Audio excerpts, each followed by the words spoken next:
Les gens marchent. D'accord, on va passer maintenant au Togo. Nous allons évoquer le Haut Conseil des Togolais de l'extérieur. Plus de 450 candidats aux portes des 77 sièges à pourvoir. Le processus pour l'installation du Haut Conseil des Togolais de l'extérieur se poursuit lentement. Les choses se mettent en place avec la clôture des inscriptions hier mercredi 20 août, malgré les critiques formulées par des associations de la diaspora togolaise à l'encontre de ce projet. Beaucoup sont aujourd'hui surpris de l'engouement que d'autres Togolais à l'étranger ont eu pour ce Haut Conseil. Même le ministre des Affaires étrangères de la coopération des Togolais de l'extérieur, Robert Doucet, porteur du projet, surpris du nombre de candidats. Waouh! À la clôture des inscriptions sur la liste des futurs délégués du HCTE Togo, nous comptabilisons 488 inscrits sur 77 sièges. Bravo à tous les participants. Vive la diaspora togolaise, nous sommes à votre service.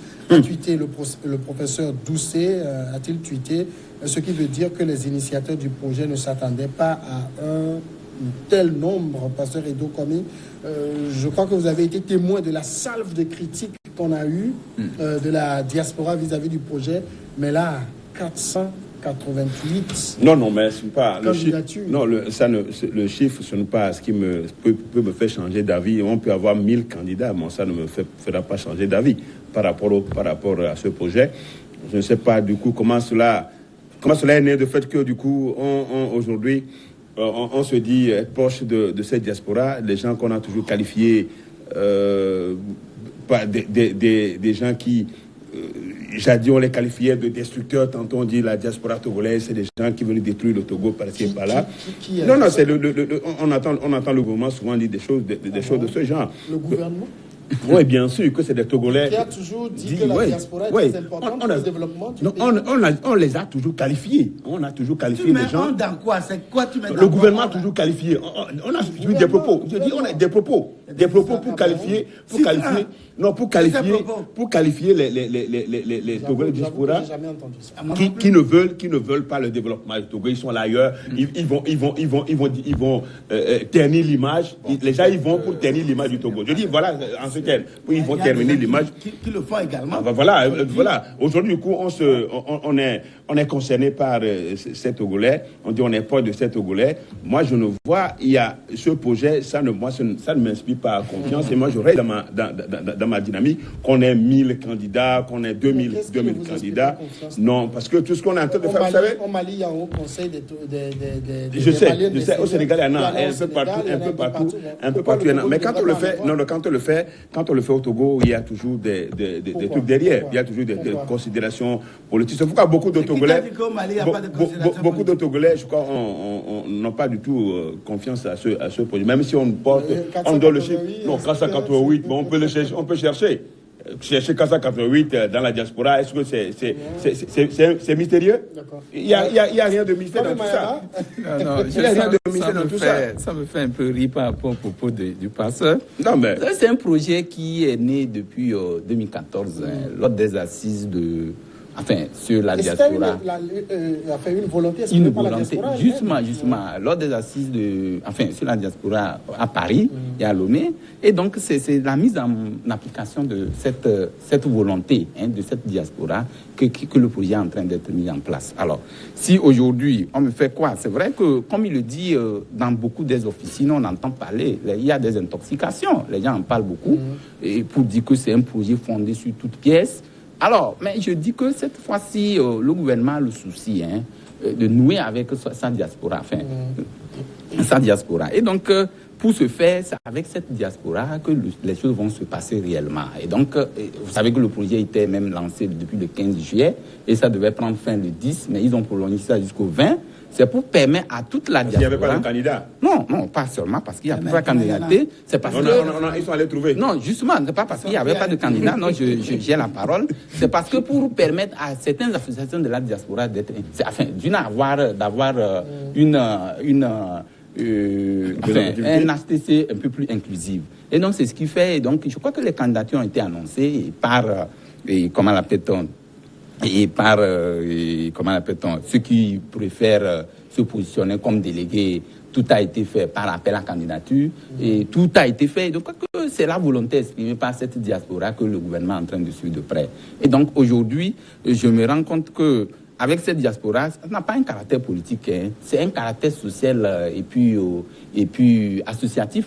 Puisque à des statuts associatifs, c'est que ça n'a pas lieu d'appartenance politique, ethnique, religieuse et tout. Donc c'est que on veut mouler tout le monde dans un seul ensemble pour connaître le nombre de diasporas, le nombre de Togolais qui sont à l'extérieur. Et donc vous connaissez déjà que la diaspora contribue beaucoup à l'économie nationale, plus de 10% du PIB. Voilà, justement. Donc et donc ça c'est pour ce faire, ce n'est pas le Togo n'est pas le seul pays à le faire. Vous l'avez si bien dit tout à l'heure, le Sénégal, le Turc. Et cette situation, je crois qu'il faut qu'on soit optimiste et accompagner le processus parce que ça doit intéresser presque tous les Togolais et non orienter ça à des fins peut-être illusoires ou politiques. Vous comprenez les critiques du pasteur Edo? C'est curieux parce que lui, en tant que responsable d'une ONG ou d'une organisation de la société qui plutôt milite pour, qui lutte pour les droits de l'homme, le bien-être des Togolais, s'en prend à cette initiative qui, à mon avis, il devait plutôt applaudir avec ses deux mains, ses deux pieds pour louer l'initiative parce que il y a ça au Sénégal, au Mali, au Burkina également. Ailleurs, il y en a. Et ça a creusé, c'est une structure qui permet à la diaspora, parfois, quand ils sont en difficulté, quand ils ont besoin de certains contacts, ça soit vraiment un canal. Et ça permet, par exemple, à nos frères qui sont à l'extérieur, qui veulent investir, par exemple, ou bien qui veulent mener certaines actions, qui puissent trouver un répondant sur le terrain. Et ça aussi, tu t'en prends à ça, mais c'est curieux. Mais finalement, la curiosité, c'est où?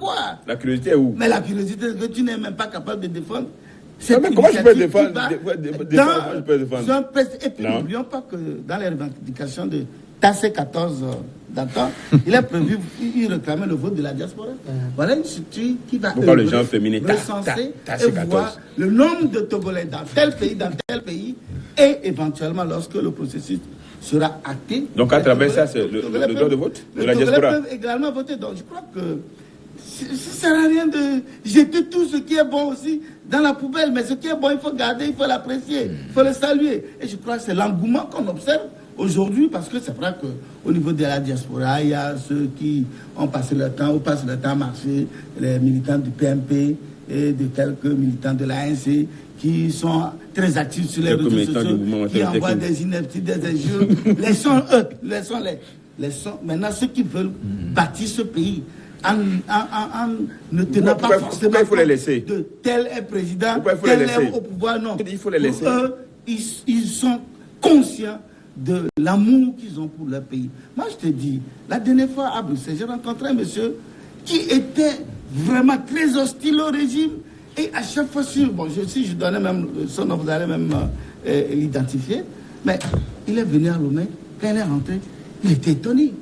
Il me dit, c'est pas vrai. On est là ici, nous prions que rien ne se fait au pays. Mais il a vu Lomé, il n'en revenait pas. Et il est allé jusqu'à Dapon, il a vu comment les routes étaient bonnes. Et donc c'est pour dire que les gens savent que le pays évolue. Bien sûr qu'il y a d'autres qui se sont fermés. Et ils ont fermé les yeux, ils ne veulent rien voir. Et c'est sûrement que des gens comme vous qui leur envoyaient des histoires dormies debout. Alors que le pays avance, le pays évolue. On a besoin de la contribution de la diaspora.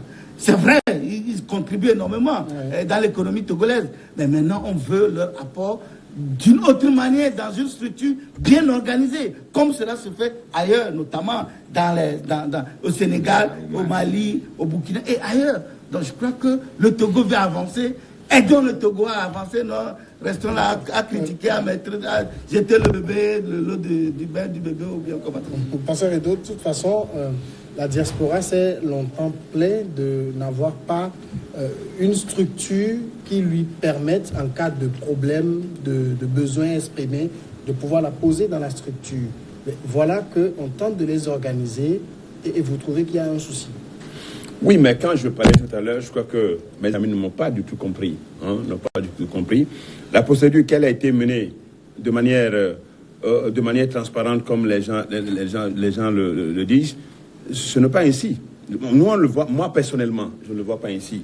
C'est vrai quand même que le Haut Conseil des Togolais de l'extérieur, comme il y en a dans les autres pays, et il y a une manière, quand je lis, la dernière fois j'ai lu une dépêche du Haut Commissariat, au Haut Conseil des Burkinabés de l'extérieur, on a senti quand même que le processus a été mené par... le gouvernement burkinabé, mais de concert avec la diaspora et avec quand même une adhésion totale à la chose. Il y a eu des rencontres ici. Il y a eu une adhésion totale à la chose. Ici, par exemple, il y a des gens qui sont filés, comme il dit tout à l'heure, il dit bon, les gens de PNP, ceux qui marchent, il faut les laisser de côté parce qu'on estime que c'est des gens qui ne sont pas exclus, mais si c'est des gens qui sont normal de participer à cette initiative. Vous voyez, s'il faut, par exemple, sur le Conseil, il faut mettre un bureau, le bureau du Haut Conseil, parce qu'ils sont élus, il faut qu'il y ait un bureau. Vous verrez comment cela va être fait. Non, on attend de voir comment ça va être fait. Le problème, on attend de voir comment cela va être fait. Oui, moi, j'attends jusqu'à la fin de ce processus pour voir, pour apprécier. J'attends jusqu'à la fin de ce processus pour apprécier. Le président de la République est très, très sensible à cette problématique de la diaspora. Je vous dis qu'en 2015 ou 2016, nous étions en Allemagne. Et il a reçu la diaspora. Et il y a un qui sort avec un foulard de Uni, il brandit, il dit Uni. Le président dit arrête. Je ne suis pas venu ici en tant que président de Uni. Je suis venu ici en tant que président de tous les Togolais. Et que lui, il est prêt. Lui veut écouter tout le monde. Ça, c'est une bonne nouvelle. Pas de distinction de parti politique ou de unir ou de quoi que ce soit. Le jour où il viendra pour rencontrer les militants de Uni, ils vont se retrouver et d'échanger. Donc pour le moment, il lui a dit d'arrêter et qu'il veut écouter quels sont les problèmes des Togolais, qu'est-ce que l'État togolais peut faire à toute la diaspora. Et non aux militants de l'Uni. C'est pour vous dire que, quelque part, l'initiative, le chef de l'État avait cette initiative depuis. Et que, pour lui, une diaspora inclusive, et non une diaspora militante, non. Il veut une diaspora inclusive. Maintenant, si des gens s'excluent eux-mêmes, parce que pour eux, bon, ce n'est pas leur champion ou leur candidat qui est au pouvoir, et donc il faut tout mépriser. La vie, c'est un choix. D'ailleurs, on ne peut pas créer une structure et tout le monde va adhérer.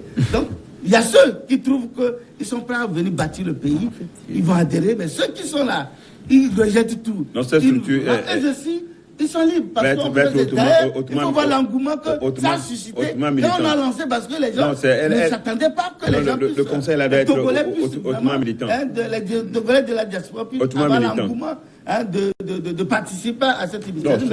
Les résultats sont là. En même temps, comme Imayaba, ça c'est peut-être pour contrer le pasteur, le Haut Conseil des Togolais de l'extérieur, ce n'est pas une corde qu'on allait mettre au cou aux gens là-bas. On ne leur demande pas forcément, vous devez rentrer dedans. Non, c'est une volonté. Oui. Enfin, c'est une volonté. Comme je le disais, le Togolais a des problèmes. Nous, Togolais, nous avons des problèmes. C'est-à-dire qu'à peine une structure qu'on est en train de mettre en place, qui n'est pas encore mise en place, on commence à critiquer. On ne sait pas ce que sera fait cette structure, mais nous portons l'optimisme. En même temps, c'est une habitude. Non, il n'y a pas de prémisse. Parce qu'on est habitué à critiquer les choses d'entrée et après on les accepte. On les accepte. Mais c'est justement. Donc c'est ça qui est un hic pour moi. Mais je ne sais pas en quoi aujourd'hui aucun Togolais, aucun homme de la diaspora ne peut pas démentir. Vous m'apportez des démentis aujourd'hui. Laissez-moi aller vous demander l'analyse. Justement. Donc je dis qu'à peine une structure qui est mise en place, qui n'a pas encore fait son expérience, on commence à la critiquer. Demain, c'est les mêmes personnes qui viendront pour l'accepter. Non, mais là, il faut quand même attendre que la chose se prenne d'abord. Maintenant, quand ça se passe comme ça, on a des soucis parce que la volonté même de mettre en place une structure comme ça doit être une volonté de toutes les couches sociales, que ce soit au Togo, puisque ceux dont nous parlons, qui sont de la diaspora, c'est nos frères qui sont là. Ouais. Nous avons des contacts faciles avec ces personnes. Et chaque fois même, les fonds qu'on dit, ils contribuent à plus de 10% du PIB, c'est de nous, ça ne vient pas de l'État. C'est à nous, ça vient et on évalue tout. Et donc, à chaque fois que nous sommes là et qu'il y a une initiative comme ça, nous avons intérêt à accompagner le processus pour que, au terme, nous puissions apprécier. Mais quand, à l'entame, nous commençons à jeter de l'anathème pour dire non, ça là ne doit pas se faire, ou peut-être ça là ne va pas porter. Ça là, c'est dans l'avenir. Donc nous disons que, mais je vais terminer pour dire que ce haut conseil des Togolais de l'extérieur, je crois que le ministre, enfin le chef de la diplomatie togolaise l'a dit, il a dit qu'il va souhaiter à ce que ça soit une structure qui va donner, qui va même d'abord lutter, pas lutter, mais permettre à la diaspora de rentrer aussi. C'est-à-dire que ça leur permettra aussi de rentrer dans ses droits à certains niveaux. Et là, vous expliquez le problème majeur que vivent les Togolais de l'extérieur. Vous savez, ce que souvent les agités là utilisent, c'est ceux qui n'ont pas de papier. Qui sont les agités? Enfin, ceux qui organisent des marches inutiles à dormir pour insulter leur pays, et raconter des histoires à dormir de la diaspora multiforme. Ça, c'est vraiment des gens inutiles. Déjà comment? Le vrai déjà problème inutile. Des Togolais de la diaspora en Europe, vous savez lequel problème? C'est le problème de papier. Vous savez que des gens, parce qu'il a eu le visa, il s'appelle Kodjo. Bon, s'il va dire, et quand il est allé pour se faire réfugié politique, s'il dit Kodjo, et on tape l'ordinateur, on verra son nom, que mais tu as eu le visa à Lomé pour arriver là-bas. Donc il est obligé de dire, au lieu de Kodjo, il s'appelle Pacha. Alors que ces papiers ici, c'est Kodjo. Maintenant, il est là, il a des papiers de réfugiés qui ont évolué. Il veut maintenant avoir ces papiers, avoir le passeport et avoir et postuler éventuellement la nationalité du pays résident. Comment faire? C'est compliqué. Et il y a plein de Togolais comme ça, qui sont là. Parfois, ils ont envie de rentrer.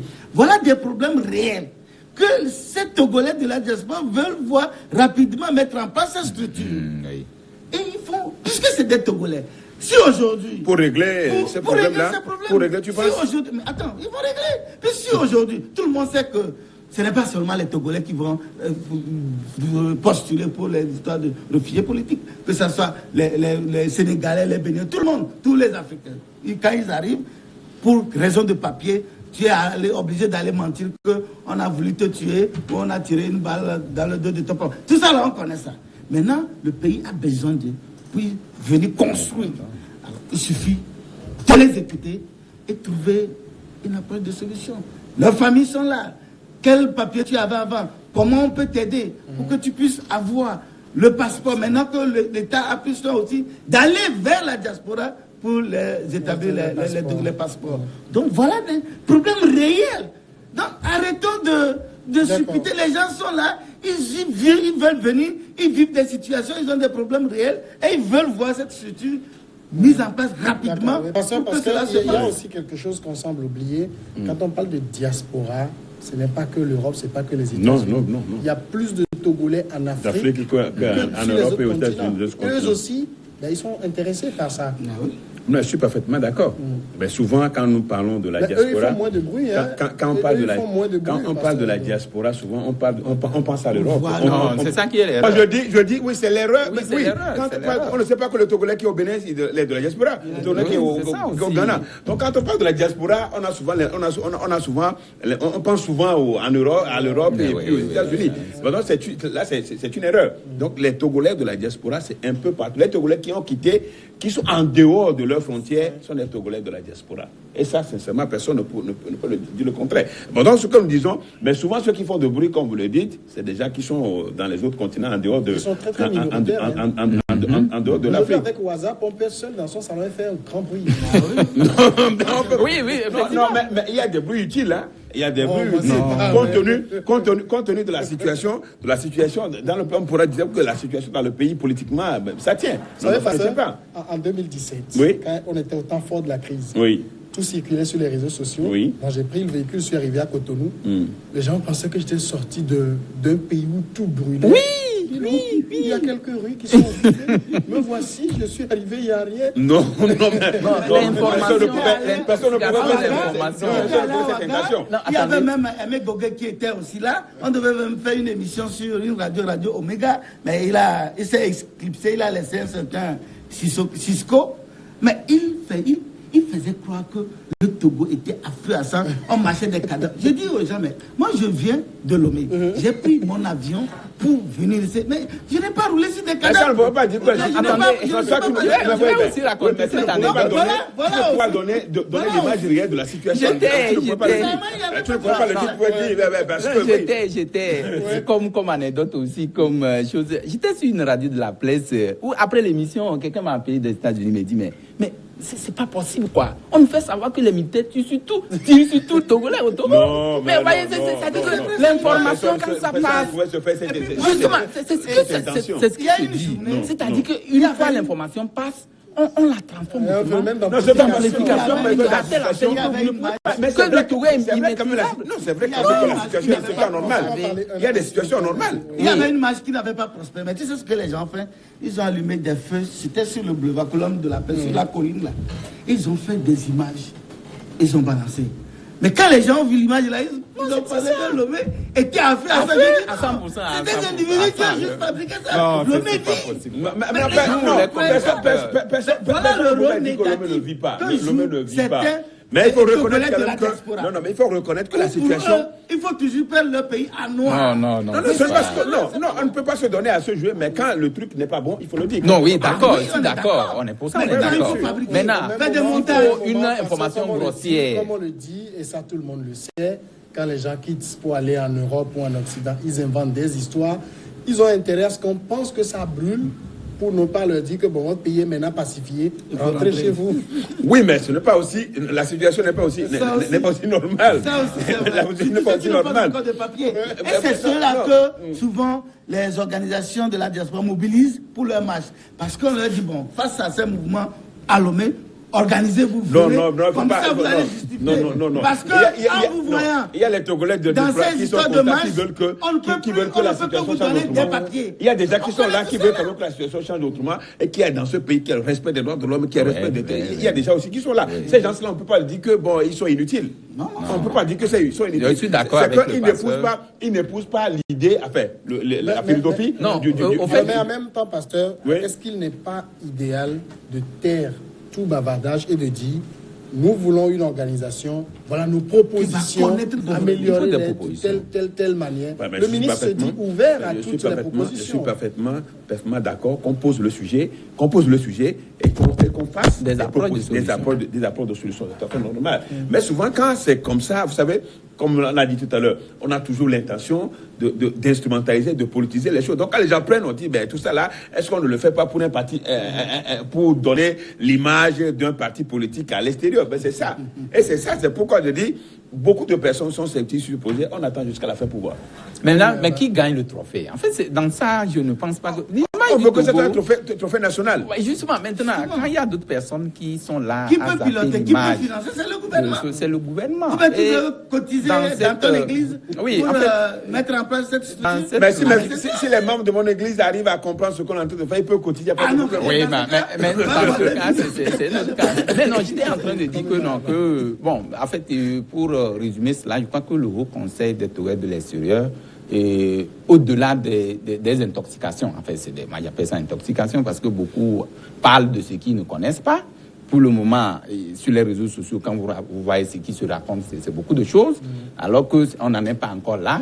Bon, maintenant je dis qu'il faut quand même que les gens sachent raison garder et accompagner le processus jusqu'à terme parce que c'est la volonté exprimée par même la diaspora, d'abord et que le gouvernement a voulu et prendre et mettre à leur disposition. Et pour ce fait, je crois que ça doit être un accompagnement participatif.